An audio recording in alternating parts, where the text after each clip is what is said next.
Oh, grabe. Very strong si Uncle ba? And may pasta sana. Can I have the pasta now? G'day mga tita and tito. So natapos ko na impake yung aking balikbayan kagabi, malapit na mga hating gabi. O kailangan ko talaga siyang tapusin kahit na sobrang lamig dito sa garage namin kagabi, no. Medyo na frozen na nga yung mga brain cells ko, kaya ngayong araw parang sinisipon ako. O diba, silot? Sakit pa lang ang balikawang ko tita, kakaluhod-luhod ba? Kasi nga ginatarong ko talaga na magpasok siya lahat kasi medyo maliit itong box natin. So marami ang naiwan tita, hindi na namin kaya na i-desok-dasukin kasi paglulumpatan mo yun siya, magkalabuak dun ang mga laman-laman niya, kaya may mga mabuakin man dyan. Ito na talaga yung last na araw na kailangan na ipadala na namin sa transport papunta ng city. Kasi ang sabi nung nagpapadala ng mga box pa Pilipinas, kailangan by June 20, andoon na yan siya sa city. O kung hindi talaga kasi tayo lulukpan, hindi tayo luhulag. O.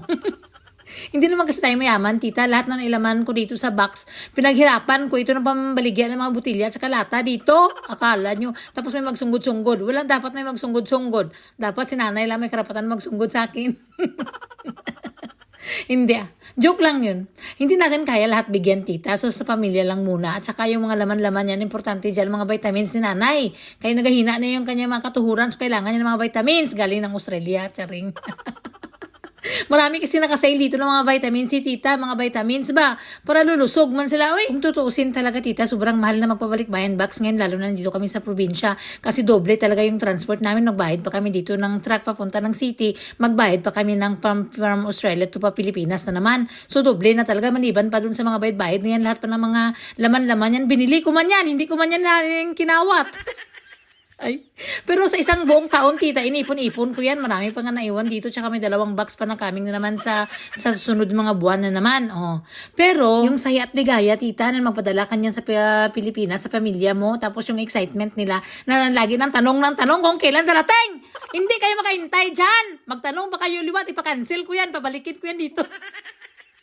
Nag-impake pa nga lang ako, nagtanong-tanong mo sila, kailan ang darating. Yung mga 1 million times sila nagtanong. Excited kayo?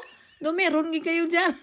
Ay, joke lang. O, di medyo matagal-tagal kay galing kami dito sa probinsya. So, pagkatapos niyan, tita, nagsakit man yung balikawang ko, natulog ako, mahaba ang tulog ko, maliban doon kay Lola. So, pagkagising ko ng medyo hapon na, kaya nagsundo ako sa mga anak ko, ganyan. So, nagluto na naman ako ng panihapon, tita. So, kung nakita nyo yung niluto ko, pasta salad lang ito, tsaka konting manok-manok. So, hindi na kami magluto para sa pamilya kasi meron na kami mga leftover dyan. Okay na kami niyan. Nilutuan ko lang si Lola ng chicken skewers, tsaka yung salad ginawa ko. Ito yung palagi ko ginagawa, tita, very easy lang. Sundan nyo lang yung procedure niya, no? So, ito na yung chicken. Binili ko lang yan. Sa shop, 3 lang ang tuhog. Para hindi na ako magluto-luto. Kaya may ulam na kami dito. Para lang kay Lola, para fresh na fresh. Tapos wala man yung kamatis. So, nagkuha lang ako doon ng kamatis. Kaya alam ko talaga na may kamatis kami doon sa aming Hacienda del Olbo. So, hindi na ako nagbili sa shop ng cherry tomato. Kasi medyo mahal ba? So, yan ang dinner ni Lola tonight. Very simple lang. Pero naubos niya, tita, kaya masarap daw. Natural kaya ako nagluto basta ako gani yan.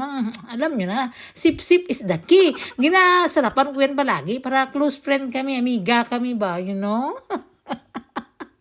Pero maliban pa dyan, tita, medyo trangkasuhin ako.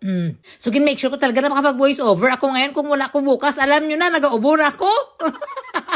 Kailangan nalatnan ako ng mga anak ko. Alangan sila lang mag-ubo. Share the ubo and the blessings, ganyan.